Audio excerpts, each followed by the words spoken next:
Good morning, Year 4. A little gloomy out there today, so got the light on, but no glare, so we should be okay. We're going to carry on our new story, Running Wild, by Michael Morpurgo.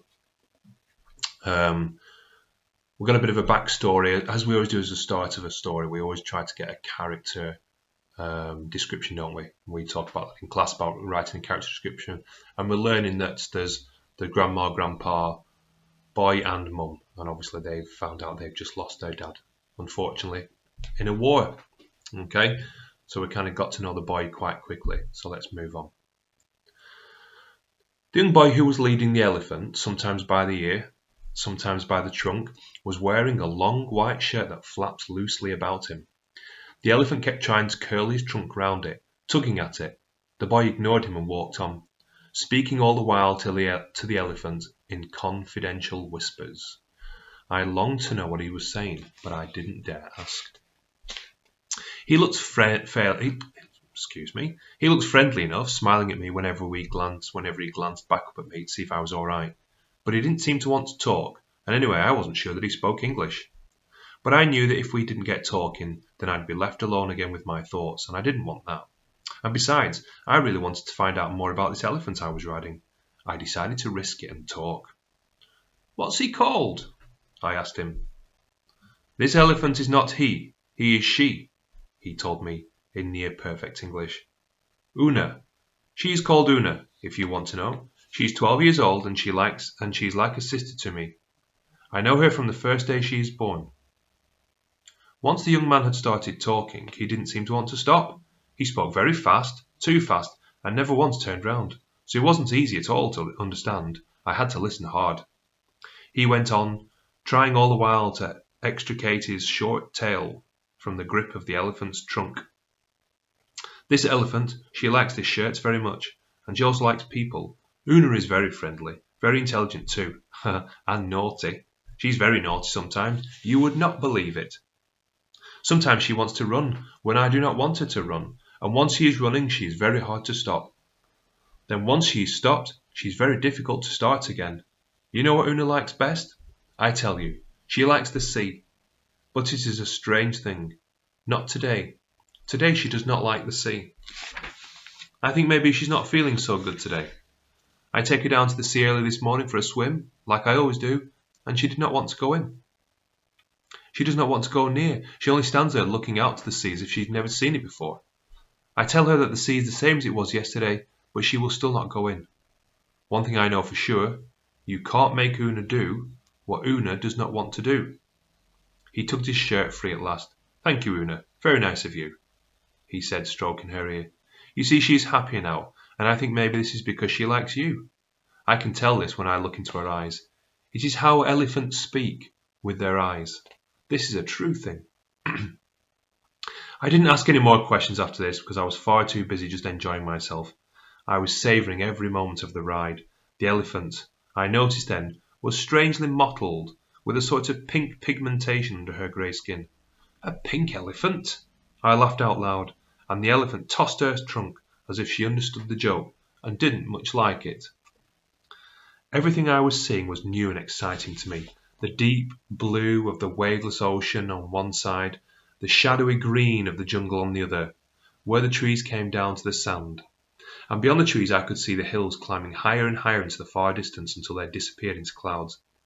Ahead of me, the narrow strand of white beach seemed to go on forever. I was hoping my ride would go on forever too.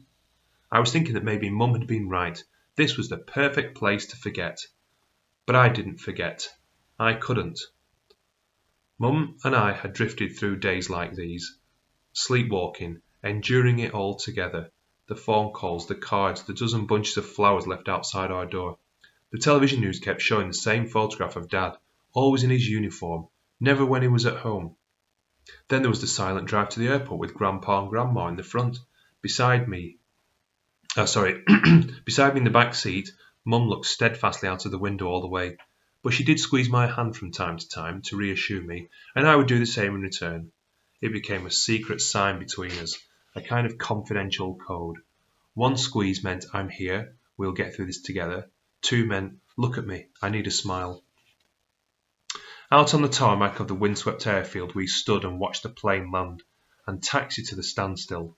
A piper was playing as the flag-covered coffin was borne out from inside the plane, slowly, slowly, by soldiers from Dad's regiment. After, there were more long days of silent sadness, with Grandma and Grandpa still staying on in the house and doing everything for us. Grandma cooked meals that we didn't want to eat, and Grandpa out in the garden trimming the hedges, mowing the lawn, weeding the flower bed.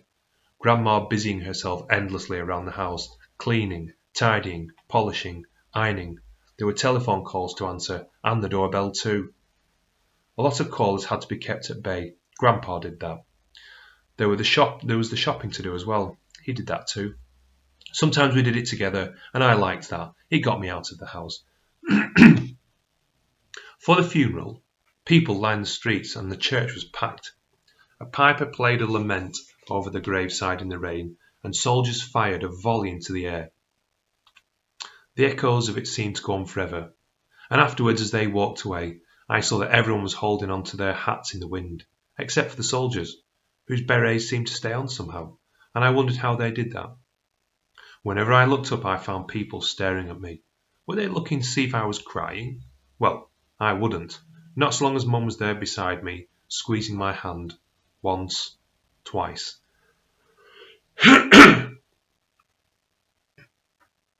At the gathering of family and friends in the house afterwards, everyone seemed to be speaking in hushed voices over their teacups.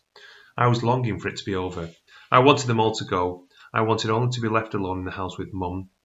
Grandpa and Grandma were the last to go. They'd been wonderful. I knew they had, but I could see Mum was as relieved as I was when at last we said our goodbyes to them later that evening. We stood by our front gate and watched them drive away. 2 hand squeezes and a smile. It was over. But it wasn't.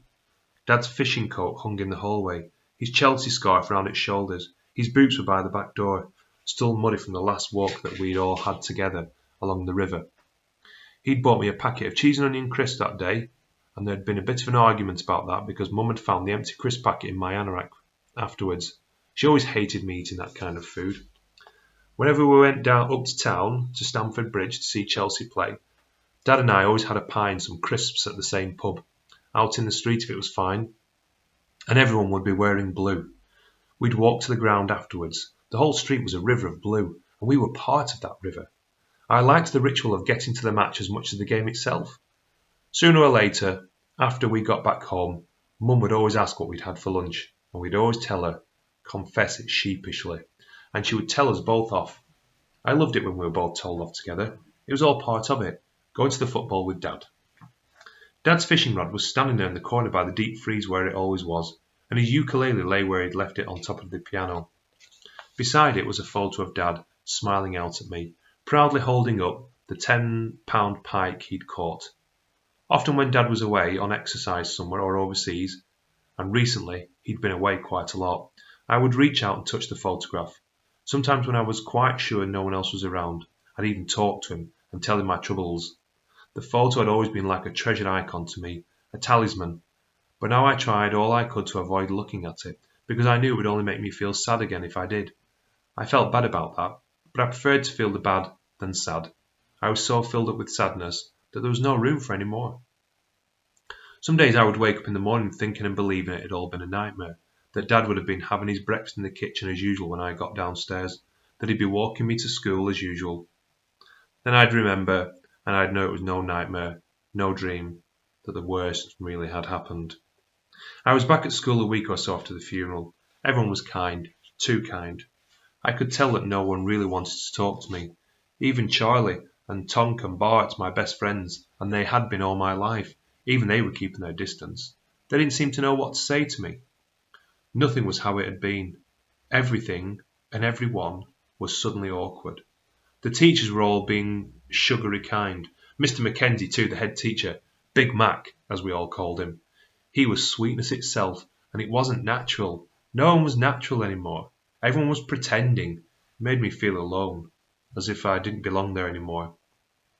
One morning I decided I just couldn't stand it anymore. I put my hand up in class and asked if I could go to the toilet. But I didn't go to the toilet. I just walked out of the school and went home. Mum wasn't there and the house was locked. I sat on the doorstep and waited for her. That's where Big Mac found me when he came looking for me. Even then he wasn't cross. Mum was called away from her work at the hospital. She was upset, I could see that, and told me how worried everyone had been. But she wasn't angry with me either. I was almost hoping she would be. It wasn't the only time I ran away. One afternoon, Mum met me at the school gates in her nurse's uniform. I usually walked home on my own after school, so I knew something was up. She had news, she said, good news. Grandma had come to stay with us again, and without Grandpa this time. I wasn't at all happy about that. I was even less happy when Grandma kept telling me at tea time that I should eat up my toast like a good boy. That was when Mum told me. We've been thinking, Grandma and me, and we've been talking it over, Will, she began.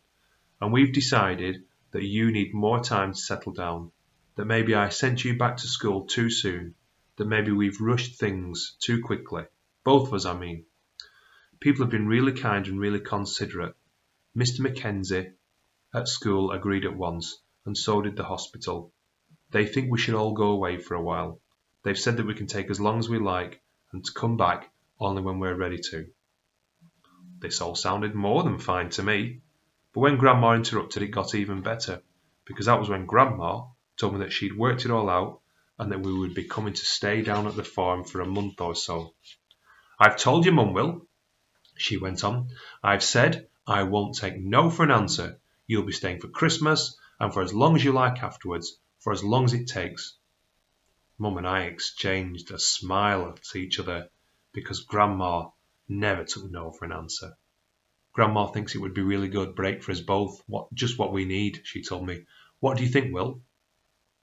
All right, I said with a shrug, but I was over the moon.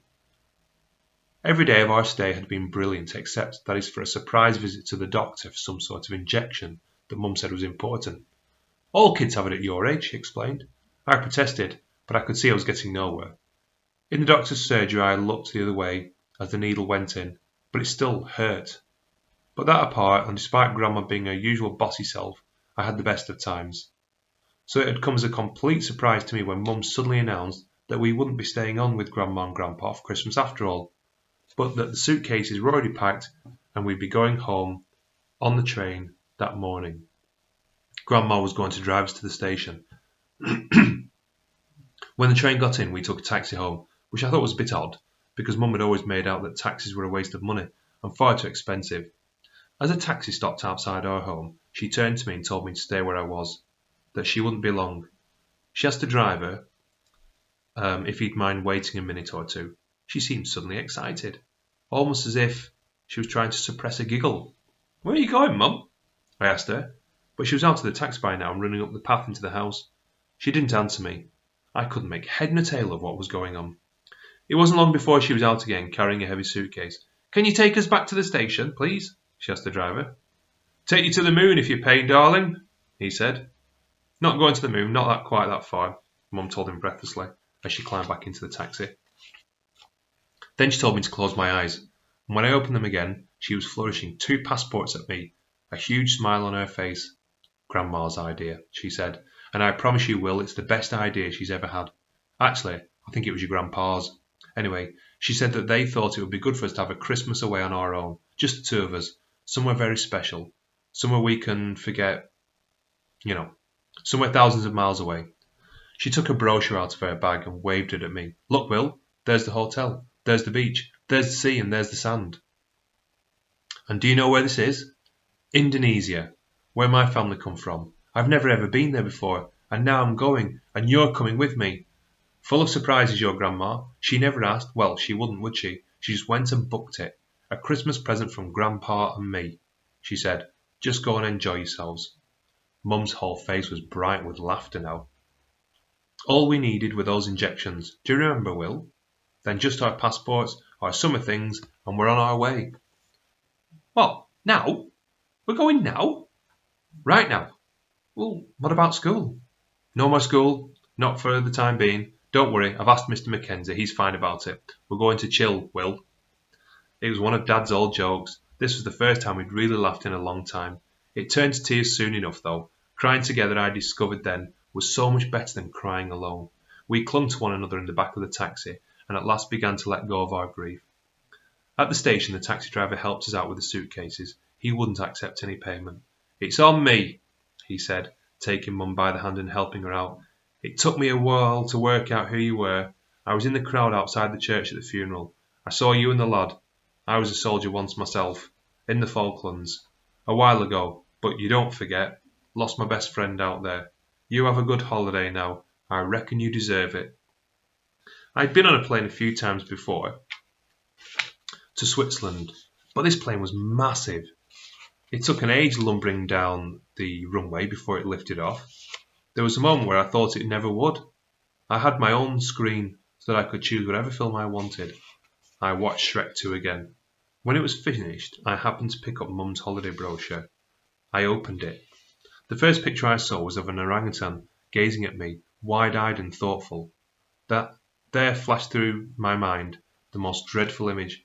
I must have seen it on television, or maybe from a nature magazine, most likely, the National Geographic. We had a pile of them in the bathroom at home. It was a photography of a terrified young orangutan climbing pathetically to the top of a charred tree. The forest all around it was burnt to the ground. I turned the page quickly, not wanting to be reminded of it anymore. That was when I came across the picture of an elephant walking along the beach and being ridden by a boy no older than I was. I could not contain my excitement. "Mum, look at this! They've got elephants and you can ride them!" But Mum was fast asleep and showing no signs of wanting to wake up. Some of the people in the brochure looked a lot like Mum, I noticed. She'd never talked to me about Indonesia that much, but I'd always known that's where her family came from. She was Swiss as well, which is why we'd been over there a few times to see other grandparents. Licorice all sorts, that's what Dad used to call me. Bit Indonesian, bit Swiss, bit Scottish like me. "Best of all worlds, that's what you are, Will," he'd say. I'd always been very proud of having a mother who didn't look much like my friends' mothers. Her skin was honey brown, smooth and soft, and she had shining black hair. I would prefer to look like her, but I looked much like my father, sort of pinkish with a thatch of thick fair hair. Like ripe corn, Grandpa called it. I couldn't help myself. It was something I'd been doing. I kept trying to picture Dad as he was when I last saw him, but all that came to my head was the photo of him that I remembered best, the one on top of the piano with him holding the pike. I knew that memory of a photo isn't a real memory at all, and I promised myself again that I would think about Dad more often, however much it hurt me, however else I could keep in touch with him. I wanted to see him smile again, to hear how his voice sounded. Remembering him was the only way. It worried me that if I didn't remember him often, then maybe one day I'd forget about him altogether. I needed to remember, but then it troubled me when I did. It was troubling me now, which was why I turned my attention again to the holiday brochure.